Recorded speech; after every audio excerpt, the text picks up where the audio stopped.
जय हिंद दोस्तों, स्वागत है आप सभी को इस YouTube चैनल पे। और आज हम लोग सेकेंड पार्ट जो है उसको स्टार्ट कर रहे हैं। रियल नंबर हम लोग को चैप्टर पढ़ना है RS अग्रवाल का। तो मैंने जो फर्स्ट वीडियो है उसमें बेसिक कॉन्सेप्ट ऑफ नंबर करके एक वीडियो मैंने डाला है, जिसका लिंक मैं डिस्क्रिप्शन बॉक्स में डाल दूंगा। आप वहां से फर्स्ट वीडियो को देख लीजिएगा, जिसमें जितने भी बेसिक्स नंबर रहते हैं, natural number, whole number, integers, fraction, ये सब के बारे में हम लोग ऑलरेडी बात कर चुके हैं। और इस वीडियो में हम लोग रेशनल, इरेशनल और फिर रियल नंबर के बारे में बात करेंगे। हमारा जो बेसिक फोकस है वो ये है कि हम लोग स्टैंडर्ड 9th का जो फर्स्ट चैप्टर है उसको स्टार्ट करेंगे। और उसमें भी हम लोग बुक जो है, स्टैंडर्ड बुक जो फॉलो करेंगे वो RS अग्रवाल को करेंगे, ठीक है। और उस अगर आपके पास RS अग्रवाल का बुक होगा तो आप RS अग्रवाल का बुक खोल लीजिएगा। और उसके बाद उसमें जितना भी कॉन्सेप्ट है, ठीक है, उसको हम लोग डिटेल में उसको डिस्कशन करेंगे। सारे टॉपिक्स को, जितने भी कॉन्सेप्ट दिए हुए हैं एक्सरसाइज से पहले, ठीक है। उसके बाद फिर हम लोग कुछ एग्जांपल्स के क्वेश्चन को सॉल्व करेंगे और फिर हम लोग एक्सरसाइज की तरफ बढ़ेंगे। मतलब आपका कंप्लीट जो है चैप्टर और कंप्लीट बुक जो है RS अग्रवाल हम कंप्लीट करवाएंगे, ठीक है। तो स्टार्ट करते हैं आज का वीडियो। तो जैसा कि हम लोग पढ़ चुके थे कि नेचुरल नंबर क्या होता है, होल नंबर क्या होता है, इंटीजर्स क्या होता है और फ्रैक्शन क्या होता है, ठीक है। अब हम लोग पढ़ेंगे कि रेशनल नंबर क्या होता है। तो रेशनल नंबर कहते किसको है, पहले ही हम लोग ये समझ लेते हैं, ठीक है। तो रेशनल नंबर, जैसा कि हम लोग फ्रैक्शन में पढ़े थे कि the number of form A by B where A and B are, हम लोग फ्रैक्शन में क्या पढ़े थे, the number of form A by B, ठीक है, where A and B are whole number, क्या है, whole number, and B not equal to 0। ऐसा अगर जो कंडीशन है तो उसको हम लोग फ्रैक्शन कहते थे, ठीक है।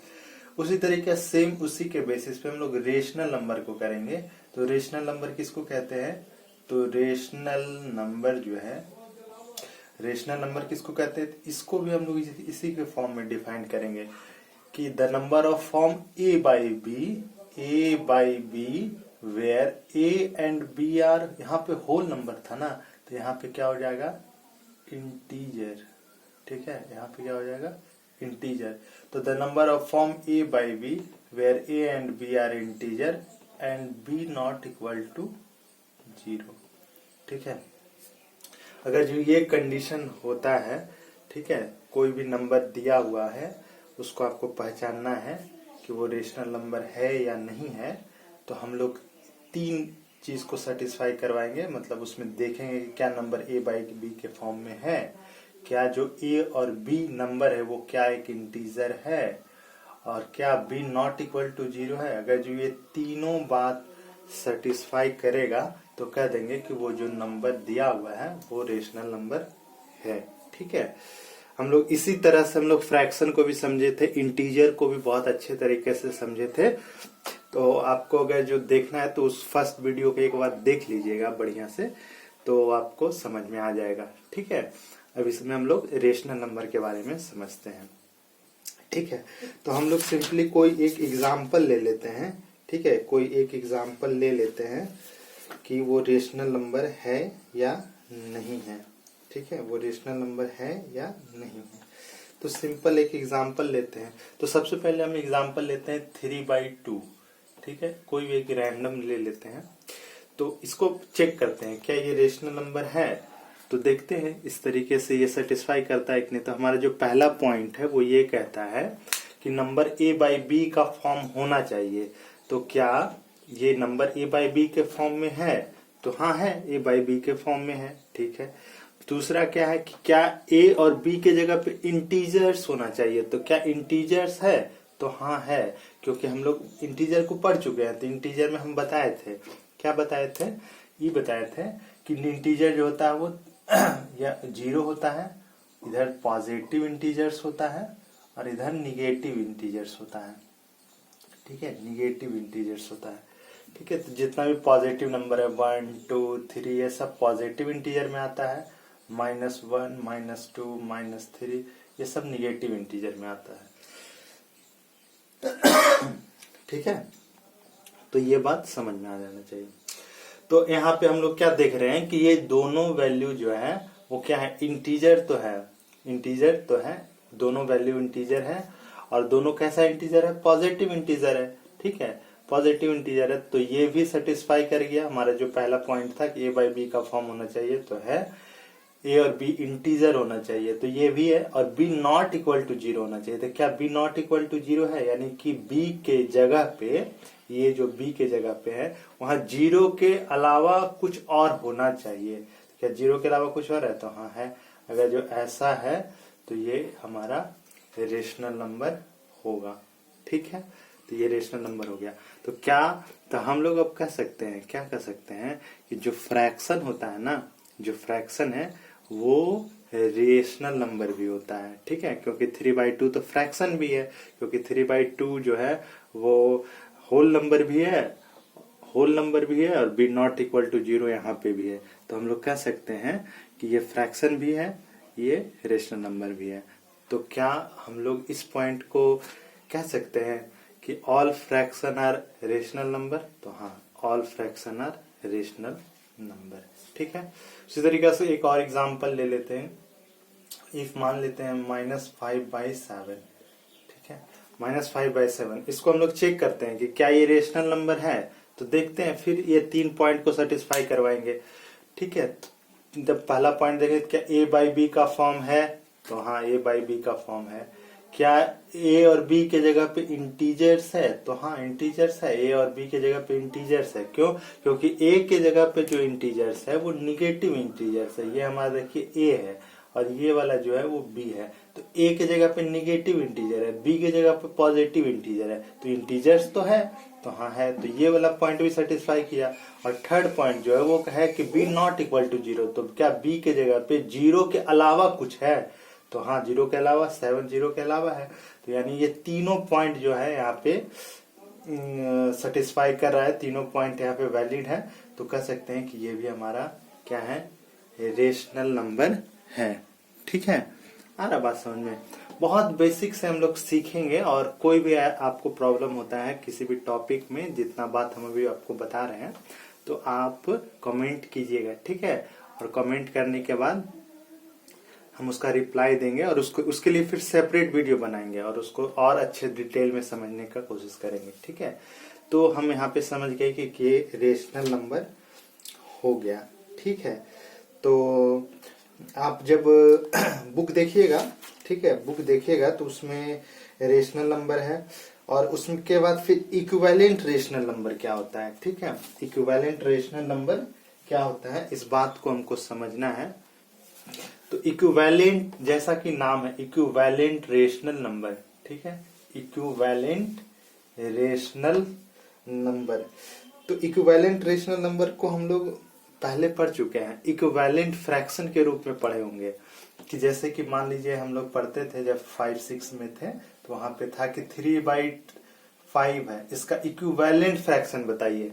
तो हम लोग क्या करते थे, न्यूमिनेटर और डिनोमिनेटर में सेम नंबर से मल्टीप्लाई कर देते थे। तो जैसे करते थे कि 3 से अगर जो 2 को मल्टीप्लाई कर दिए और 5 से 2 को मल्टीप्लाई कर दिया सेम नंबर से ऊपर नीचे, तो ये हमारा आ गया 6/10। तो हम लोग कहते थे कि 3/5 का इक्विवेलेंट फ्रैक्शन है 6/10। आगे बात समझ में। तो ये हमारा क्या है, इक्विवेलेंट फ्रैक्शन। ठीक है, उसी के बेसिस पे, उसी के तरह से हम लोग इक्विवेलेंट रेशनल नंबर भी कह सकते हैं। तो कोई अगर जो रेशनल नंबर लेते हैं, तो मान लीजिए एक हम रेशनल नंबर ले लिए -6/5, ऐसे ले लिए रेशनल नंबर। अब इसके इक्विवेलेंट रेशनल नंबर आपसे पूछेगा, तो आप क्या कीजिएगा, आप सिंपली न्यूमिनेटर और डिनोमिनेटर में सेम नंबर से मल्टीप्लाई कर दीजिएगा। किसी भी नंबर से कर सकते हैं, 2 से कर सकते हैं, 3 से कर सकते हैं, 4 से भी कर सकते हैं, किसी भी नंबर से कर सकते हैं। तो हमारा जो है वो सेम नंबर, ठीक है। तो ये जो है इसके इक्विवेलेंट आ जाएगा, ठीक है। इसको हम लोग वापस जब सिंपलेस्ट फॉर्म में करेंगे तो हमको ये वैल्यू मिल जाता है। तो ये होता है आपका इक्विवेलेंट रेशनल नंबर। आ गया बात समझ में, ठीक है। तो यहाँ पे अगर जो आपसे ऐसे पूछ दिया जाए, जैसे कि क्वेश्चन इसमें पूछा हुआ है कि 4/7 का इक्विवेलेंट फ्रैक्शन बताइए, तो सिंपल हम लोग क्या करेंगे, 4/7 का इक्विवेलेंट फ्रैक्शन है, तो ये तो फ्रैक्शन का ही क्वेश्चन हो गया। लेकिन हम लोग अभी पढ़ चुके हैं कि फ्रैक्शन जो है वो भी रेशनल नंबर होता है। तो यानी कि ये जो रेशनल नंबर है इसका 4 इक्विवेलेंट फ्रैक्शन बताना है आपको। तो आप कैसे बताइएगा, तो आप ऐसे बताइए कि 4/7 है, इसको एक बार 2 से मल्टीप्लाई कर दीजिए, ठीक है, हो गया। एक बार यही 4/7 को एक बार आप 3 से मल्टीप्लाई कर दीजिए, इसी 4/7 को एक बार आप 4 से मल्टीप्लाई कर दीजिए, और इसी इक्विवेलेंट फ्रैक्शन को निकालने के लिए एक बार 5 से कर दीजिए। ये देखिए इस क्वेश्चन का आंसर सबका डिफरेंट आएगा क्या, क्योंकि कोई बच्चा मान लीजिए कहेगा कि हम 10 से मल्टीप्लाई करेंगे तो उसका कुछ और आएगा, लेकिन ये जो वैल्यू होगा वो सिंपलेस्ट फॉर्म में करने के बाद सारा का वैल्यू सेम आएगा। तो आप जो है, आपसे जब पूछा जाएगा, कोई एक रेशनल नंबर दे दिया जाएगा और कहेगा कि इसके इक्विवेलेंट रेशनल नंबर बताइए, तो आप इस तरीके से उसको लिख लीजिएगा, ठीक है। आ रहा है बात समझ में, ठीक है। नेक्स्ट अब हम लोग देखते हैं, ये रेशनल नंबर के बारे में बात हो गया। अब हम लोग आते हैं, रेशनल नंबर के बारे में बात हो गया, इक्विवेलेंट रेशनल नंबर के बारे में बात हो गया। अब हम लोग आते हैं नेक्स्ट जो कॉन्सेप्ट है वो simplest form of rational number, ठीक है। क्या है नेक्स्ट हमारा जो कॉन्सेप्ट है वो है simplest form of rational number, ठीक। इसको इरेज कर देते हैं ताकि और अच्छे से हम लोग समझ सके, ठीक है। तो simplest form of rational number क्या होगा, simplest form of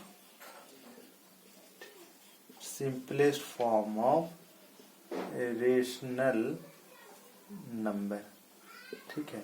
simplest form of rational number, simplest form of rational number, ठीक है। Simplest form of rational number. तो ये भी बहुत बेसिक है।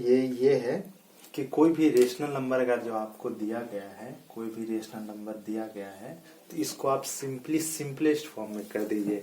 तो सिंपलेस्ट फॉर्म में करने का मतलब क्या होता है, सिंपलेस्ट फॉर्म में करने का मतलब ये होता है कि इसको हम लोग इस तरह से लिख दें, ठीक है, कि इन दोनों के बीच में जो कॉमन फैक्टर है वो सिर्फ 1 बचे, ठीक है। कॉमन फैक्टर कितना बचे, सिर्फ 1 बचे। कॉमन फैक्टर कितना बचे, सिर्फ 1 बचे। तो जैसे कि अगर जो हम अभी 6 का फैक्टर निकालते हैं, तो 6 का फैक्टर निकालेंगे तो कितना आएगा, 1 आएगा, 2 आएगा, 3 आएगा, 6 आएगा। 10 का कॉमन फैक्टर निकालेंगे तो कितना आएगा, 10 का 1 आएगा, 2 आएगा, 5 आएगा, 10 आएगा, ठीक है। ये इसका फैक्टर हो गया। तो कहा जाता है कि जब आपको किसी भी रेशनल नंबर को जब उसके सिंपलेस्ट फॉर्म में करना है, तो आप उसके हाईएस्ट कॉमन फैक्टर से उसको डिवाइड कर दीजिए। तो देखते हैं इन दोनों में हाईएस्ट कॉमन फैक्टर क्या है। तो हाईएस्ट कॉमन फैक्टर जो है वो ये है, कॉमन फैक्टर तो 1 भी है, 2 भी है, ठीक है, और तो है नहीं। तो इसका मतलब कॉमन फैक्टर ये दोनों है, लेकिन हाईएस्ट कॉमन फैक्टर का जब बात किया जाएगा तो यहाँ पे 2 है। तो इसको हम लोग सिंपली 2 से डिवाइड कर देंगे। तो 2 से इसको भी डिवाइड कर दिए, 2 से इसको भी डिवाइड कर दिए, तो ये हमारा आ जाता है 3/5। तो ये हमारा आ जाता है simplest form of rational number, ठीक है।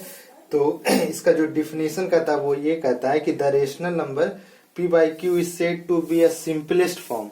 मतलब ये जो हमारा रेशनल नंबर है जो p/q के फॉर्म में है, p/q के फॉर्म में है, वो सिंपलेस्ट फॉर्म में तब कहलाएगा, ये सिंपलेस्ट फॉर्म में तब कहलाएगा if p and q are integer having no common factor other than 1।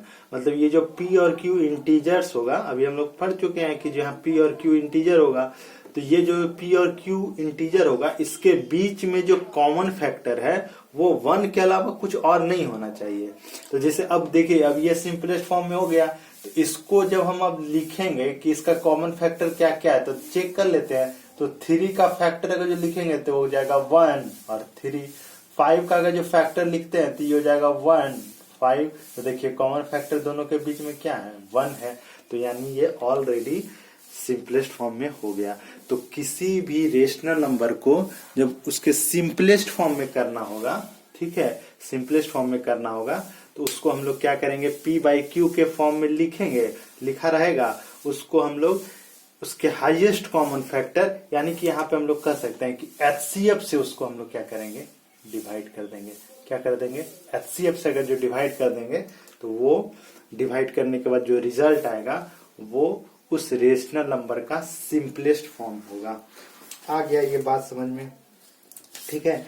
अब हम लोग यहाँ पे एक बात और समझेंगे जो कि है नेक्स्ट कॉन्सेप्ट है हमारा, representation of rational number on real line. ठीक है, रियल लाइन, ये बात हमको समझना है। ठीक है, ये बात हमको समझना है कि हम लोग रेशनल नंबर को रियल लाइन पे कैसे रिप्रेजेंट करते हैं। देखो ये चीज हम लोग ऑलरेडी पढ़ चुके हैं पिछले क्लास में, 7, 8 ये सब क्लास में हम लोग पढ़ चुके हैं। क्या पढ़ चुके हैं हम लोग, representation of rational number on number line पढ़ चुके हैं। ठीक है, नंबर लाइन ऐसे हम लोग बनाते थे, एक जगह हम लोग 0 को रिप्रेजेंट करते थे, राइट साइड में हम लोग 1, 2, 3 को रिप्रेजेंट करते थे, इधर हम लोग लेफ्ट तरफ -1 को रिप्रेजेंट करते थे।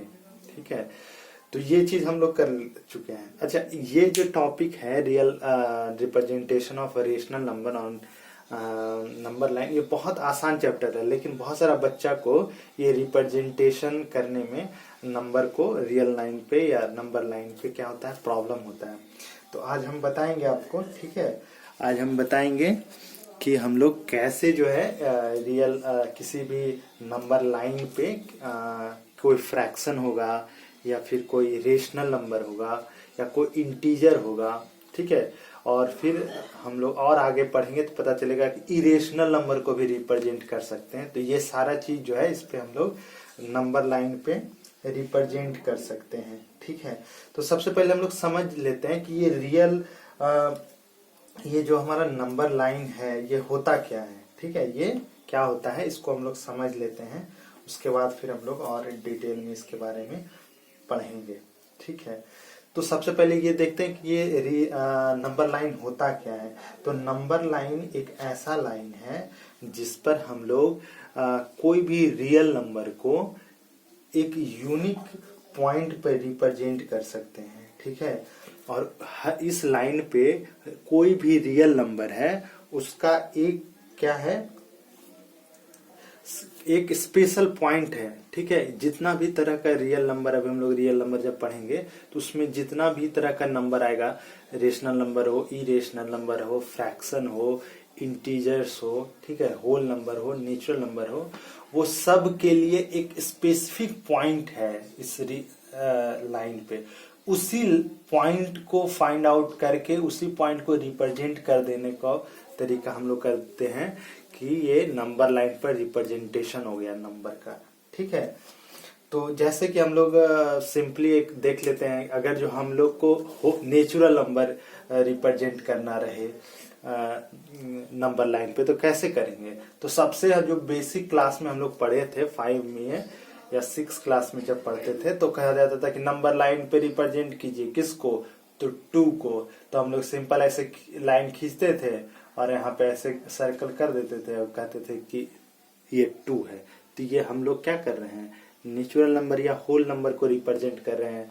फिर उसी तरीके और आगे बढ़े तो हमारे सामने आया क्या आया, इंटीजर्स आया। इंटीजर्स में कहा गया कि -3 को रिप्रेजेंट कीजिए नंबर लाइन पे, तो फिर हम लोग ऐसे नंबर लाइन खींच लेते थे, देखते थे कि हम -3 कहाँ है, यहाँ है, तो यानी ये हमारा रियल इंटीजर्स का रिप्रेजेंटेशन हो गया। फिर हम लोग कैसे करते थे, फिर हम लोग के सामने आया थर्ड टाइप का रिप्रेजेंटेशन नंबर लाइन पे कि फ्रैक्शन को रिप्रेजेंट कीजिए। फ्रैक्शन को रिप्रेजेंट कीजिए किस पे कीजिएगा, फ्रैक्शन को रिप्रेजेंट कीजिए नंबर लाइन पे। तो फिर हम लोग क्या करते थे कि ये देखते थे कि ये जो नंबर है वो 1 से छोटा है, यानी 0 और 1 के बीच में रिप्रेजेंटेशन होगा, ठीक है। फिर इसमें हम लोग अच्छा, इस तरीके का क्वेश्चन में बच्चा को थोड़ा सा प्रॉब्लम होता है कि हम लोग कैसे इसको रिप्रेजेंट करेंगे, ठीक है। तो हम सिंपली ये कहते हैं कि इसको अगर जो आपको रिप्रेजेंट करना है तो आप पहले देख लीजिए कि ये जो नंबर है वो किससे बड़ा और किससे छोटा है। तो देखिए, जैसे हम इसको डिवाइड करके देखेंगे तो ये वाला नंबर हमको पता चल रहा है कि 0 से बड़ा है, ठीक है। 0 से क्या है, ये बड़ा है, 0 से बड़ा, और 1 से छोटा है, ठीक है, क्योंकि इसको जैसा ही हम लोग डिवाइड करेंगे तो 1 टाइम्स भी नहीं लगेगा, पॉइंट लगा के 0 लगाएंगे तो यहाँ 20 आएगा, ठीक है। तो हमको पता चल गया कि ये 1 और 2/5 है, ठीक है। फिर हम लोग क्या करते हैं कि यहाँ पे जो नीचे वाला डिनोमिनेटर है उतना पार्ट कर लेते हैं, तो इसको 5 पार्ट में डिवाइड कर लेंगे। तो 1 2 3 4 और एक मान लेते हैं, चलिए 5, ठीक है। सिर्फ इक्वल पार्ट में इसको डिवाइड करते हैं और फिर इसमें जो सेकेंड पार्ट है उसको रिप्रेजेंट कर देते हैं। तो ये हो गया फर्स्ट, ये हो गया सेकेंड, तो ये वाला पार्ट कह देते हैं कि ये जो है 2/5 है। अगर जो आपको रियल नंबर ये समझ में नहीं आया है representation of fraction on number line, तो आप एक बार कमेंट कर दीजिएगा, हम इस पर एक सेपरेट वीडियो बना देंगे, ठीक है। तो ये हो गया। अब यही नंबर लाइन जब हम लोग नेचुरल नंबर या होल नंबर का रिप्रेजेंटेशन सीख गए, इस पे इंटीजर्स का सीख गए, फ्रैक्शन का सीख गए, अब हमारे सामने आया कि हम लोग अब किसको रिप्रेजेंट करें, रेशनल नंबर को। तो मान लीजिए हमको -3/2 को रिप्रेजेंट करना है किस पे, नंबर लाइन पे, तो हम लोग कैसे करेंगे, ठीक है। तो ये जो कॉन्सेप्ट है वो हम लोग नेक्स्ट वीडियो में पढ़ेंगे, ठीक है, नेक्स्ट वीडियो में पढ़ेंगे। और इस आज का पूरा वीडियो आपको कैसा लगा आप जरूर बताइए, और अगर अच्छा लगा है, कुछ सीख पाए हैं आज के कॉन्सेप्ट से, और आप क्लास करने में आपको अच्छा लगा तो आप चैनल को जरूर सब्सक्राइब करिए और वीडियो को लाइक कीजिए। Thank you.